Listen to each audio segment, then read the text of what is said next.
എല്ലാവർക്കും നമസ്കാരം. ഇന്ന് നമ്മൾ സംസാരിക്കാൻ പോകുന്നത് ഒരു ഭീമൻ യന്ത്രത്തെക്കുറിച്ചാണ്. ശാസ്ത്രലോകത്തിന്റെ ഗതി തന്നെ മാറ്റിവരച്ച ഒന്ന്, പ്രോട്ടോൺ സിങ്ക്രോട്രോൺ. അപ്പോൾ റെഡിയല്ലേ? നമുക്ക് നേരെ വിഷയത്തിലേക്ക് കടക്കാം. അപ്പോൾ ഇതാണ് നമ്മുടെ മുന്നിലുള്ള ഏറ്റവും വലിയ ചോദ്യം. നമുക്ക് കാണാൻ പറ്റാത്ത ഒന്നിനെ എങ്ങനെ കാണാൻ പറ്റും? അതായത് ഒരു പ്രകാശതരംഗത്തിനെ കാണും ചെറിയ ഒന്നിനെ നമ്മൾ എത്ര വലിയ മൈക്രോസ്കോപ്പ് വെച്ച് നോക്കിയാലും അതിനെ കാണാൻ പറ്റില്ല. പിന്നെ എന്തു ചെയ്യും? എങ്ങനെ നമ്മൾ ആ അദൃശ്യലോകത്തേക്ക് ഇറങ്ങിച്ചെല്ലും? കേൾക്കുമ്പോൾ ചിലപ്പോൾ കുറച്ച് വിചിത്രമായി തോന്നാം, പക്ഷെ ഉത്തരം ഇതാണ്: നമ്മൾ വസ്തുക്കളെ തമ്മിൽ കൂട്ടിയിടിപ്പിക്കും. അതെ, നിങ്ങൾ കേട്ടത് ശരിയാണ്. പ്രപഞ്ചത്തിന്റെ ഏറ്റവും അടിസ്ഥാന രഹസ്യങ്ങൾ കണ്ടുപിടിക്കാൻ ശാസ്ത്രജ്ഞർ ചെയ്യുന്നതെന്താണെന്നറിയാമോ? അവർ കുഞ്ഞൻ കണങ്ങളെ അതിഭീമമായ വേഗതയിൽ പായിച്ച് ഒരൊറ്റ കൂട്ടിയിടി. ആ ഇടിയുടെ ആഘാതത്തിൽ എന്താണോ പുറത്തേക്ക് വരുന്നത്, ആ ഊർജം, ആ പുതിയ കണികകൾ, അതാണ് നമുക്ക് ആ രഹസ്യങ്ങൾ പറഞ്ഞു തരുന്നത്. അപ്പോൾ നമുക്ക് ഒന്നാം ഭാഗത്തിലേക്ക് കടക്കാം. പ്രപഞ്ചത്തിന്റെ രഹസ്യങ്ങൾ തേടി. അതായത്, ഈ പ്രപഞ്ചം ഇത് ശരിക്കും എന്തുവച്ചാണ് ഉണ്ടാക്കിയിരിക്കുന്നത്? എല്ലാറ്റിൻ്റെയും അടിസ്ഥാനം എന്താണ്? ആ വലിയ ചോദ്യങ്ങൾക്കുള്ള ഉത്തരം തേടിയുള്ള നമ്മുടെ ഒരു യാത്ര അതിവിടെ തുടങ്ങുകയാണ്. ഒന്ന് ആലോചിച്ചു നോക്കൂ. ഒരു സൂചിത്തുമ്പ് വെച്ച് നമുക്കൊരു പർവ്വതത്തെ അളക്കാൻ പറ്റുമോ? ഇല്ലല്ലേ? ഏകദേശം അതുപോലെ തന്നെയാണ് ഇതും. ഈ വളരെ വളരെ ചെറിയ കണങ്ങളെ കാണാനും അവയെപ്പറ്റി പഠിക്കാനും സാധാരണ ടൂൾസൊന്നും പോരാ. നമുക്ക് വേണ്ടതെന്താ? അതിഭീമൻ, ഭയങ്കര പവർഫുള്ളായിട്ടുള്ള യന്ത്രങ്ങൾ തന്നെ വേണം. ഇനി നമ്മൾ രണ്ടാം ഭാഗത്തേക്ക് പോവുകയാണ്. കണികകൾക്കുള്ള റേസ് ട്രാക്കുകൾ. അതെ, തെറ്റിയിട്ടില്ല, റേസ് ട്രാക്ക് തന്നെ. പക്ഷേ ഇത് കാറുകൾക്കോ ബൈക്കുകൾക്കോ ഉള്ളതല്ല. പകരം കിലോമീറ്ററുകളോളം നീളമുള്ള ട്രാക്കുകളിലൂടെ കുഞ്ഞൻ കണങ്ങളെ പ്രകാശത്തിന്റെ വേഗതയോട് അടുപ്പിച്ച് പായിക്കുന്ന ഭീമൻ റേസ് ട്രാക്കുകൾ. അവയെക്കുറിച്ചാണ് നമ്മൾ ഇനി കാണാൻ പോകുന്നത്. ഈ പാർട്ടിക്കിൾ ആക്സിലറേറ്ററുകൾ എന്ന് പറയുന്നത് ഒരു വലിയ ഫാമിലി പോലെയാണ്. അതിലൊരുപാട് അംഗങ്ങളുണ്ട്. അതിലൊരു പ്രധാനപ്പെട്ട ബ്രാഞ്ചാണ് സിൻക്രോട്രോണുകൾ. ഈ സിൻക്രോട്രോണുകളിൽ തന്നെ പല ടൈപ്പുണ്ട്: electron synchrotron, alternating gradient synchrotron, അങ്ങനെ പലതും. പക്ഷേ ഇന്ന് നമ്മൾ ഫോക്കസ് ചെയ്യുന്നത് ഒരേ ഒരാളെയാണ്, നമ്മുടെ ഇന്നത്തെ താരം പ്രോട്ടോൺ സിൻക്രോട്രോൺ. ഒരു സിൻക്രോട്രോൺ എന്താണെന്ന് സിമ്പിളായിട്ട് പറഞ്ഞാൽ, ഒരു ഊഞ്ഞാൽ ആലോചിച്ചാൽ മതി. ഒരു കുട്ടി ഊഞ്ഞാൽ ആടുമ്പോൾ ഓരോ തവണയും കറക്റ്റ് സമയത്ത് നമ്മൾ ഒരൊറ്റ തള്ളു കൊടുത്താൽ സ്പീഡ് കൂടിക്കൂടി വരില്ലേ? അത് തന്നെയാണ് ഇവിടെയും സംഭവിക്കുന്നത്. ഒരു വലിയ സർക്കുലർ ട്രാക്കിലൂടെ കറങ്ങുന്ന ഈ കണികകൾക്ക് കറക്റ്റ് സമയത്ത് ഓരോ ഇലക്ട്രിക് പുഷ് കൊടുക്കും. അങ്ങനെ അവയുടെ വേഗത കൂട്ടി ഭയങ്കരമായൊരു എനർജിയിലേക്ക് എത്തിക്കും. അതാണ് ഈ സിൻക്രോട്രോൺ ചെയ്യുന്നത്. ഈ ഫീൽഡിൽ കുറച്ച് പഴയ സൂപ്പർ സ്റ്റാറുകൾ ഉണ്ടായിരുന്നു. കോസ്മോട്രോൺ, ബെവാട്രോൺ എന്നൊക്കെ പറയും. അന്നത്തെ കാലത്ത് അതൊക്കെ വലിയ സംഭവങ്ങളായിരുന്നു. ശരിക്കും വിപ്ലവം തന്നെ സൃഷ്ടിച്ചു. പക്ഷേ ഇന്നത്തെ കാര്യം നോക്കുകയാണെങ്കിൽ അവിടെയൊക്കെ പിൻഗാമികൾ എത്രയോ മടങ്ങ് പവർഫുള്ളാണ്, വലുതാണ്, ഭയങ്കര മാറ്റമാണ് വന്നത്. ഓക്കെ, ഇനി മൂന്നാം ഭാഗം, പ്രോട്ടോണിന്റെ പവർ അപ്പ്. എന്തിനാണ് പ്രത്യേകിച്ച് ഒരു പ്രോട്ടോൺ സിൻക്രോട്രോൺ വേണ്ടി വന്നത്? മറ്റുള്ളവ പോരായിരുന്നോ? ശാസ്ത്രജ്ഞർക്ക് മുന്നിലുണ്ടായിരുന്ന ആ വലിയ ചാലഞ്ച് എന്തായിരുന്നു? നമുക്ക് നോക്കാം. ഇവിടെയാണ് ശരിക്കുള്ള പ്രശ്നം വരുന്നത്. കണികയ്ക്ക് ഭാരം കൂടുതലാണെങ്കിലോ? ഒന്നാലോചിച്ചു നോക്കൂ.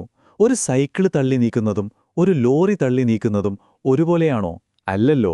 അതുപോലെ തന്നെയാണ് ഭാരം കുറഞ്ഞ കണികകളെയും പ്രോട്ടോൺ പോലെ നല്ല ഭാരമുള്ള ഒന്നിനെയും ആക്സിലറേറ്റ് ചെയ്യുന്നത്. അവിടെയാണ് യഥാർത്ഥ ചാലഞ്ച്. ഇലക്ട്രോണുകൾ എന്ന് പറഞ്ഞാൽ തൂവല് പോലെയാണ്, ഭയങ്കര ലൈറ്റ് വെയ്റ്റ്. അവയെ സ്പീഡിലാക്കാൻ വലിയ പാടൊന്നുമില്ല. ബെറ്റാട്രോൺ പോലുള്ള മെഷീനുകൾക്ക് അത് ഈസിയായി ചെയ്യാമായിരുന്നു. പക്ഷെ പ്രോട്ടോണുകളുടെ കാര്യം അങ്ങനെയല്ല. അവ ഭീമന്മാരാണ്. ഒരു ഇലക്ട്രോണിനേക്കാൾ ഏകദേശം 2000 മടങ്ങ് ഭാരം കൂടുതലാണ്. അപ്പോൾ അങ്ങനെയുള്ള ഒന്നിനെ പ്രകാശവേഗത്തിലേക്ക് എത്തിക്കണമെങ്കിൽ അതിഭീമമായ ഊർജം തന്നെ വേണം. പഴയ മെഷീനുകൾക്കൊന്നും അതിന് കഴിയില്ലായിരുന്നു. അപ്പോൾ ആ വലിയ ചലഞ്ചിനുള്ള ഉത്തരമായിട്ടാണ് നമ്മുടെ ഹീറോ വരുന്നത്, പ്രോട്ടോൺ സിൻക്രോട്രോൺ.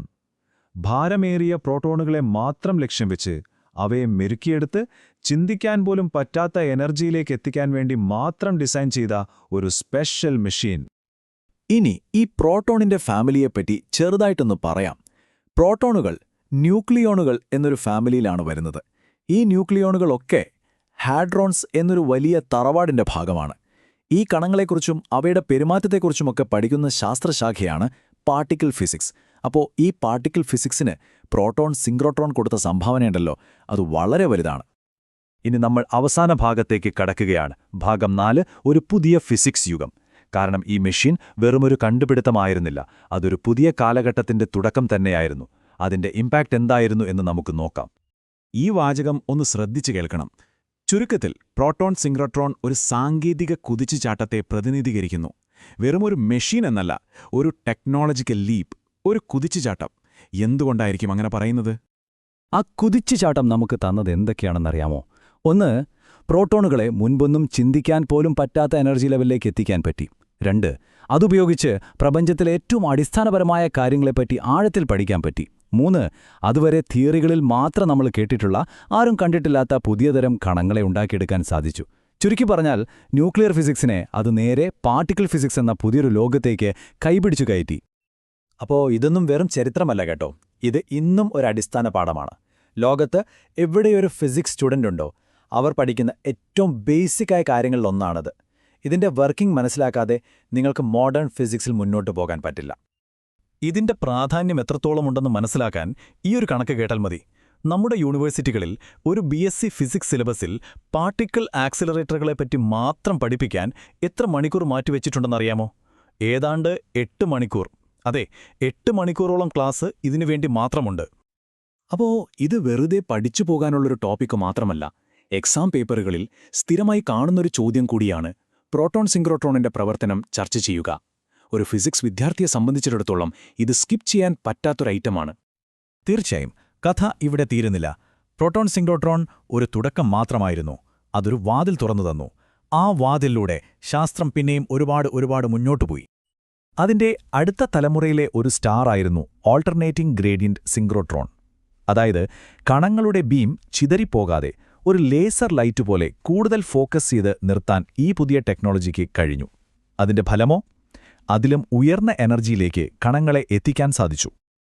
അപ്പോൾ നമ്മളിന്ന് കണ്ടത് പ്രപഞ്ചരഹസ്യങ്ങൾ തേടിയുള്ള മനുഷ്യന്റെ ആ വലിയ യാത്രയിലെ ഒരു ഏടു മാത്രമാണ്. ഓരോ പുതിയ കണ്ടുപിടുത്തവും ശരിക്കും പുതിയ വാതിലുകൾ തുറക്കുകയാണ്, അതോടൊപ്പം പുതിയ ചോദ്യങ്ങൾ ചോദിക്കുകയാണ്. അപ്പോൾ അടുത്ത വലിയ കുതിച്ചുചാട്ടത്തിന് ശേഷം നമ്മൾ കണ്ടെത്താൻ പോകുന്ന ആ അടിസ്ഥാന രഹസ്യം എന്തായിരിക്കും? ഒന്നാലോചിച്ച് നോക്കൂ. ഈയൊരു ചോദ്യം നിങ്ങൾക്കായി വിട്ടുതന്നുകൊണ്ട് ഈ വിശകലനം ഇവിടെ നിർത്തുന്നു. നന്ദി.